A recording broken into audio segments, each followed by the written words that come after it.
Hi விவஸ். பேய்க்கும் சண்டையா? ரோகிணி வெஸ் விஜயா ஊரே வேடிக்கை பார்க்க போகுதாம். வாங்க வீடியோவை முழுமையாக காண்கலாம். சிறுகடைக்கு ஆசையில் சீரியல் தான் இன்றைய எபிசோட் ஆனது.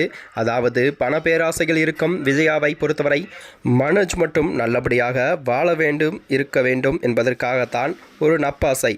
அதனால்தான் பணக்கார வீட்டு மருமகள் என்றதும் ரோகிணி பற்றி எந்த விஷயத்தையும் விசாரிக்காமல் கல்யாணத்தை பண்ணி வைத்து விட்டார்களாம். பிறகு ரோகிணி பணக்கார வீட்டு பொண்ணு இல்லை என்று தெரிந்ததும் மனோஜையும் ரோகிணியும் பேச விடாமல் பிரித்து விட்டார்களாம். தற்போதுதான் அடுத்த கட்டமாக ஒரேடியாக மனோஜ் வாழ்க்கையில் இருந்து ரோகிணியை விரட்ட வேண்டும் என்ற முடிவும் பண்ணிய விஜயா பார்வதி வீட்டிற்கு வந்து மந்திரவாதி மூலம் ரோகிணியும் மனோஜையும் ஒரேடியாக பிரித்து மனோஜுக்கு பணக்கார வீட்டு பொண்ணை பார்த்து கல்யாணம் பண்ணி வைக்க வேண்டும் என்று பிளானும் பண்ணிவிடுகிறாராம். இதை தெரிந்து கொண்ட ரோகிணி, எனக்கா ஆப்பு வைக்க போகிறாய், உனக்கு வைக்கிறேன் பாரு பெரிய ஆப்பா என்று பார்வதியிடம் மந்திரவாதி நம்பரை வாங்கி கொண்டு போய் விஜயாவையும் மனோஜையும் பிரிப்பதற்கு சதி செய்ய போகிறாராம். இதுதான் பேய்க்கும் சண்டை ஆரம்பம் என்று சொல்கிறாராம். விஜயா வாழ்க்கையில் எடுத்த உருப்படியான விஷயம் ரோகிணியை புத்தியை தெரிந்து கொண்டதுதான். அதனால்தான் இதற்கிடையே இப்படி என்றால் இன்னும் ரோகிணி ஏற்கனவே கல்யாணமாகி ஒரு குழந்தை இருக்குது என்று தெரிந்துவிட்டால் ரோகிணி சாஃப்ட்வேர் கிளாஸ் தான். ஆனால் இந்த விஜயாக லேஸ்பட்டவங்க இல்லை என்றும் மீனாவையும் முத்துவையும் படாதபாது படுத்தி வருகிறாராம். அப்படிப்பட்ட நிலையில்தான்